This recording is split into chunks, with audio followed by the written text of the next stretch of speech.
What's going on? What's going on? What's going on? You already know what time it is. This is your boy, the historian. We got the pregame meal for you, the fans. You guys get to tap in with us, and you also get to chop it up. Tell us what you like, you don't like, what you think that we should be drafting, and so many other things. But this is a fan perspective of the Falcons draft. So y'all sit back, relax. We got you covered. It's the pregame. It's the pregame meal. Let's go.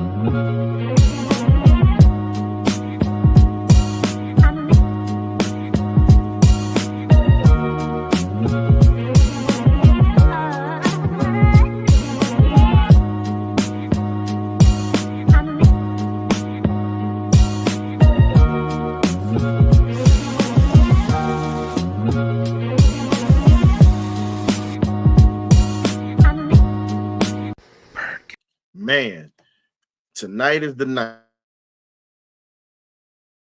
So many lives are going to change. Some people get fired. Some people are going to have jobs tomorrow. But depending on how this draft goes, we're really going to see where this regime goes this year. I'll say this: Michael Williams, to me, I feel like is the guy I'd like to have. But if they get Green, it's cool too. But the kid out of Boston College is also a damn good player too. But there are so many directions that they could go, or they could possibly trade back and garner more picks so they could actually get more depth at this point. So many things that the Falcons could do.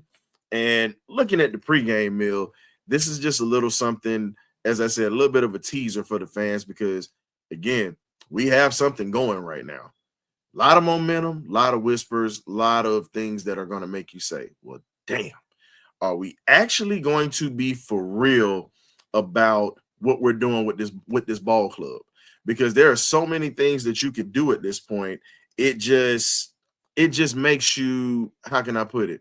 It really puts you in a position to say the Falcons are a team that is not just going to be looking for the future. They're really looking for winning right now. The future is going to be great if they can get it. But at this point right now, the Falcons are definitely looking to build on winning the division, winning in the playoffs, and also putting their chance to have long-term players to be here that can actually play. Let's be honest. At this point, you see Grady ended up going to Chicago, getting his money. Congrats. You have to refill that. Yeah, there are guys here, but there aren't guys that are going to be that guy as Grady once was. We have to bring in somebody that's going to be able to control and anchor the middle of that defensive line. We need a true defensive tackle. Grady played out of position his whole career, but we're not going to sit there and cry about it. We're not going to sit here and whine about it because now with Grady being in the position that he's been in, it really is one of those things where you can sit back and say, wow, I think we are right. I think we got a chance to do some things. That is what you can say.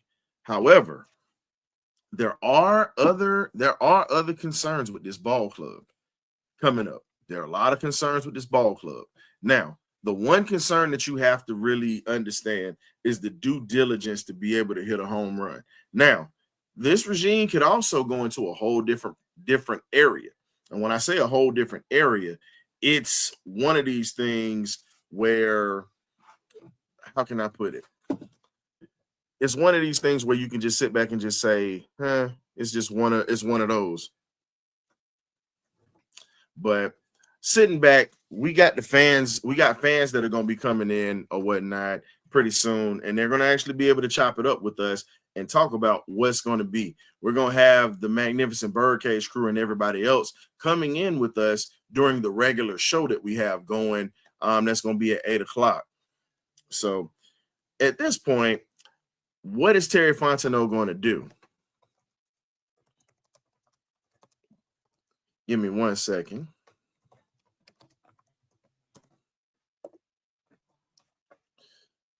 So with everything else that we got going, which directions would you guys like to see? I see people are tapping in online on Twitter, on X, and many other things that we have going right now. Appreciate you guys for tapping in with us, and also on YouTube. We appreciate you guys tapping in.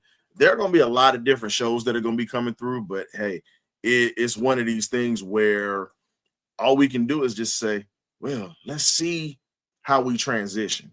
Let's see what's going to happen, because all the bullshit, all the BS is out the window. See, I almost cussed. I had to catch myself. All the BS is out the window at this point.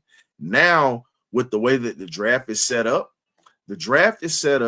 to where they've got to react at this point. You've done all your due diligence. You've done all your film study. You've done all your film watching and everything that comes with it.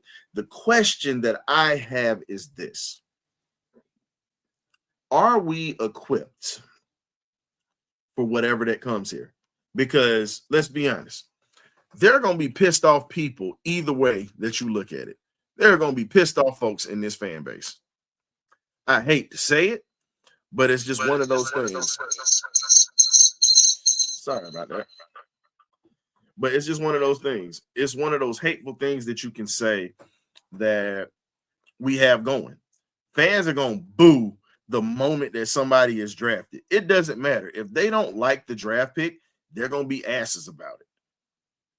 Just point blank period. They're going to be asses about it. They booed Michael Penix Jr. last year. That was horrible. That was horrible. What's going on, alien? What's happening? What's happening? That was horrible. If you look at it, now you have Michael Penix here. Everybody can't get enough of him. Everybody was trying to get him into the door with Kirk Cousins. Everybody was trying to get him in and get Kirk up out of here. Literally. So when you sit back and you look at it, it makes you wonder at this point. It really makes you wonder at this point, how is this fan base going to be? Are you actually going to be actively rooting for this team to do something well, or are you going to be pulling against this team right now? It's kind of like this. You have certain entrees on the plate. We call this the pregame meal. So just think about it. You have certain entrees that people like, certain people dislike. Some people like banana pudding. Some people like sweet potato pie or sweet potatoes and yams. You can, or red velvet cake or sweet potato pie. There are many different flavors of sweet things that you could bring to a table. Now, if you're sitting here trying to throw all that off, I'm gonna tell you just like this here. That's kind of like putting potato salad on the table with raisins in it. You do that, you pretty much lose your card. It don't matter. But I'll say this. I think that we possibly could trade back to garner picks, or we go offensive tackle. The Falcons have never gone they've never gone to the traditional route. They've never gone to the traditional route when it comes to picking players at all. At this point, what we do know with the Falcons at this point is they are literally going to a position of, we're trying to win now. We have a general manager who inherited a situation that was bad when he first got here, and he had to ride it out with the coach that he didn't want. Wasn't his guy. You look at the quarterback at this point, that wasn't his guy. So my question is, Terry Fontenot, for you, instead of tap dancing like Gregory Hines through the press conferences, I get that we've had some people to say that, yeah, last night y'all got to check out my guy Smitty's podcast or whatnot, 95 North Sports Machine. Check that out. He had an interview with Falcon legend John Abraham. Abraham was saying Terry Fontenot is one of us. He's one of these guys, and he really wants to win. He wants this. Here's my thing. Terry will go to the CFL to get talent.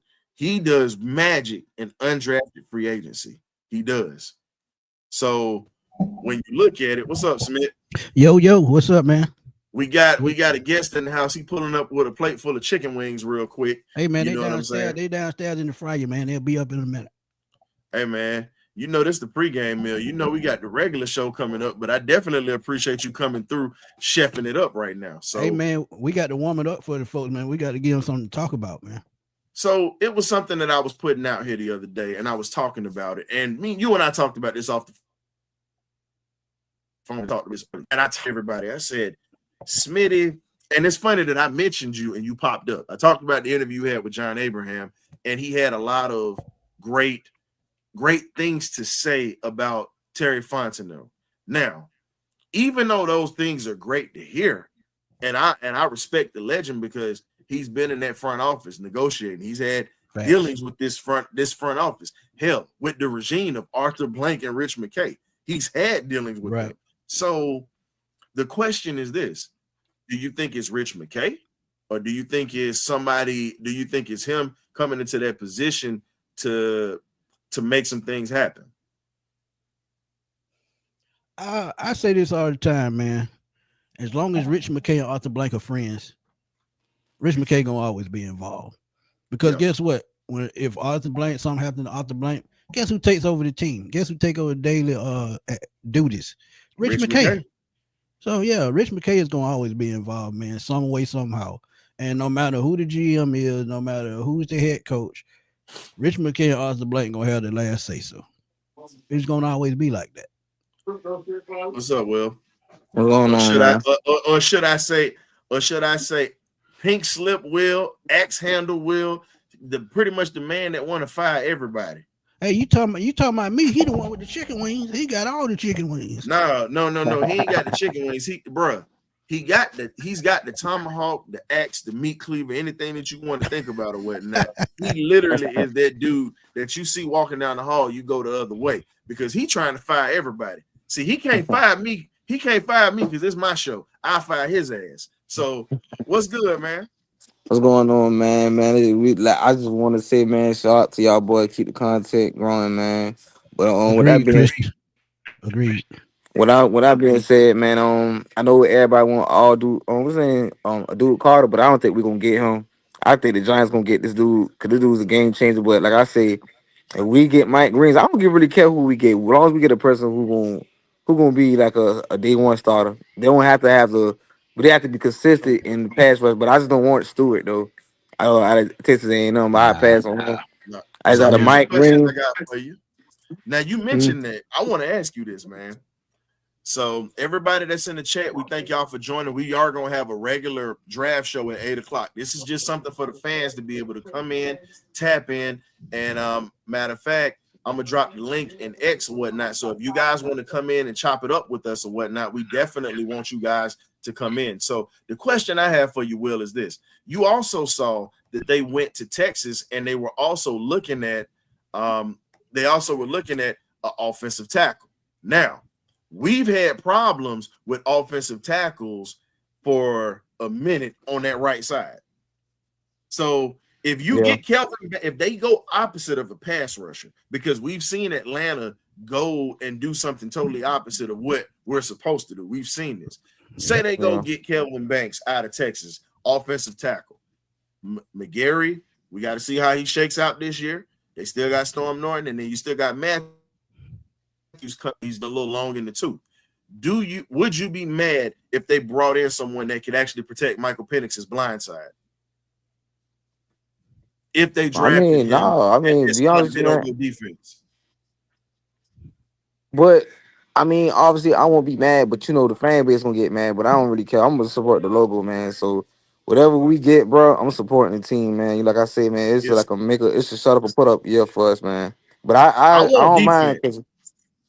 I want defense. I'm not gonna lie. Me too. But I wouldn't be surprised if they got an offensive tackle at 15. It would not surprise me because here's the question. Outside of pass rush, because they got Leonard Floyd, you got a deep defensive draft. It might not be the guys you want, but what if you get a guy that's going to protect your future franchise quarterback who's going to generate wins for you if he's standing upright? Would you be mad at this? No, I won't be mad at it because at the end of the day, you got to protect the future. I mean, because Michael Penix Jr. is our future, man. We just got to make sure we add depth, stay healthy for the season, and get our dudes resting for the postseason. And that's all it's about, man. It's about accountability and coaching. So and making adjustments on the fly too in game management, like Smitty Smith saying, we got to do better at that, man. Because last year we not had so many problems, man. It's like not getting to the quarterback. The offense was going, but it just, like I said, the defense was out of space, man. They just been lost because we ain't had them dogs getting to the quarterback. And to add on to what you're saying about the pass rush, man, I think too, and I told Ryan, Berto, and Chris, I think the biggest loss the Falcons had last year was Ryan Nielsen. If Ryan Nielsen was still around, I think this team easily is a playoff team every year. But again, you got to have the personnel each and every year. So it's time to go get that pass rusher. Abe said it last night. Ain't been nobody here since him with consistency at that position. So it's time to get consistency at that position. So yeah, I agree. And I won't be mad. And the one thing I say about Mike Green, man, only thing he did have some off the field issues when I was telling King Richie. Yes, he had the sexual assault with the little female out there in high school, and he had one in Virginia. Of course, he had off the field issues, but sometimes you gonna need that dog mentality, and you gotta learn it for it. What a better mentor than that? You can't lose from that, man, because he gonna show you the ropes how to be a professional pro on and off the field. So you need that type of leadership veteran that help that dude to get molded in and play lights out on Sundays, man, and ride the team up. Got to shout out my boy Kool-Aid in the chat. Mr. Kool-Aid, ATL Kool-Aid drinkers. Hey, the regular show is gonna be up at 8 o'clock. This is just a little pregame meal where we were letting some folks come in and talk about what they wanted to see. We're also gonna let fans into the draft as well, because we're really not gonna be around until probably like 9:30ish. Yeah. So within that first hour, I'm going to be talking about different players or whatnot. But Will, you already know you're more than welcome to tap in, because we're going to open things up with the fans or whatnot. We're going to be rotating folks as well, but we're going to pop back in. I'm gonna pop back in. I'm watching the draft now. I might go ahead and watch the draft, get my hair cut, watch the draft, man. Stay in the bush for this ass draft. we getting ready to close the door and open up the doors for the real party coming up right now. We just pre-gaming right now. We getting all the food and everything spread, and it's gonna be ready. So when 8 o'clock hit, Smitty gonna have that chicken on the table fresh out the grease. Yes, sir. With them candy yams. All right, y'all. All right. Nando, you always jump in right before we get ready to get off, because we getting ready to start this. I know it. I had to give you a little something, man. I got to mess with you. FYI, the Terry Fun, no, he can't historically treat the fan base like street booty. He got to do what he needs to do tonight, or in order, he will be jobless. Come on, what up, man? What up, man? Nando. So here's the thing: we're gonna have the chat open at 8 p.m. or whatnot. So folks are gonna be coming through, and I'm gonna drop the link. We're gonna be letting fans come through and chop it up with us, because we're not gonna be really picking until 9:30ish. Let's be honest.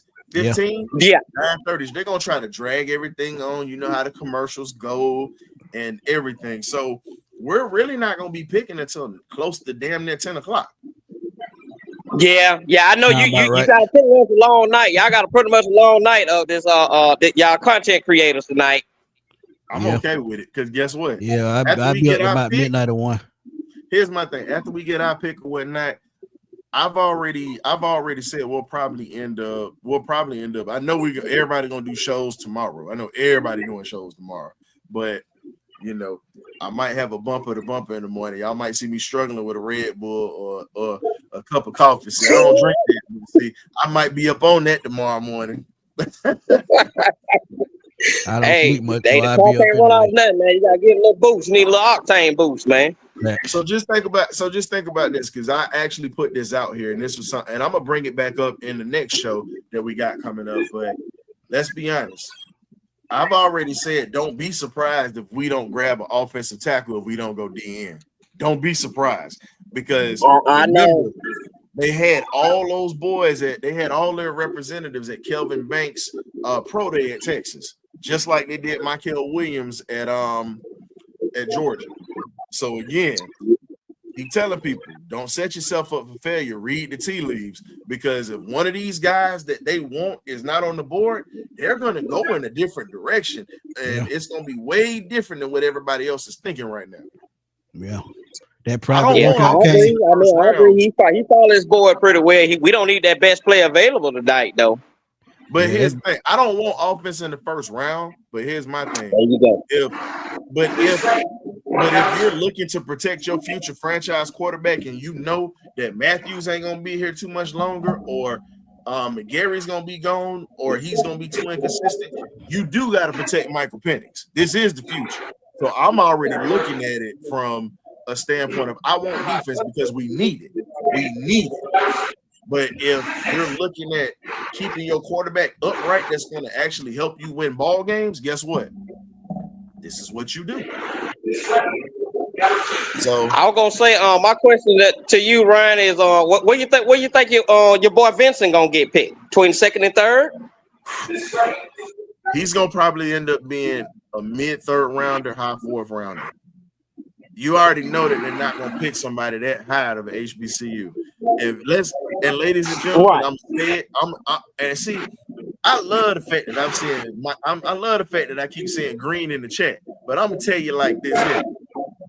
A kid out of a small school in Huntsville, Alabama that produced one of the East Side's own or whatever, Mr. Robert Matthews. Mr. Carson Vincent was whooping his ass like he was a red-headed stepchild at the Senior Bowl. I'm going to leave it like that. Footage don't lie. So, but Vincent is going to be nasty because he did that to Sorrell and he did that to Savion Jones, and he also did it to Shamar Stewart too, who's supposed to be a top-round pick. Yeah. So, again, I'm pulling for my HBCU boys. I don't care. Wherever they come from, I'm pulling for them. Because you and I already got our three that we like. All of us got our three that we like, and I put y'all up on them. Yep, I was on Mr. Bowler. You put me on Gallup and Vince. I was on Mr. Bowler. I told you, Bowler was nasty. If you got to see the Celebration Bowl, they didn't throw to his side much, and when they did, he was a problem. He nasty, man. I mean, and he likes the run game. I'm talking about he don't shy away from it, and he fights it. I don't forget. I keep getting the cornerback comp to him that I want to try to compare him to. But I told you he was pretty much a reincarnated Brent Grimes. He literally was, man. But the difference is he's a little bit meaner than Brent. That's the difference. He's a little meaner. I watched him take a 15-yard penalty for catching a lineman because he got pissed at him for taking the shot, and he actually and took a 15-yard penalty this year. Now this is a corner doing this against a 300-pounder. Matter of fact, and the kid that he did it against is actually not going to be drafted. He's going to probably be an undrafted free agent for somebody. So he's been on everybody else's radar. I can't. The name is on the tip of my tongue because he's coming out of it'll come back to me. It'll come back to me. But when I tell you, Bowler is he's nasty. Bowler is gonna be, filthy. He is nasty. But so Smitty, Nando, this is what we're gonna do. All I'm gonna tell you is this, fellas. We're gonna have a great show. We got 5 minutes or whatnot. We're gonna go ahead and switch over to the regular show. So, folks that's in the chat, don't go nowhere. Don't touch that dial. Guess what? At 8 o'clock, we got the magnificent BirdCage and the crew coming in. We got Antoine Smitty Smith, Mr. Chicken Man, aka Mr. ISO Plus. You too can have fabulous hair, as we would say.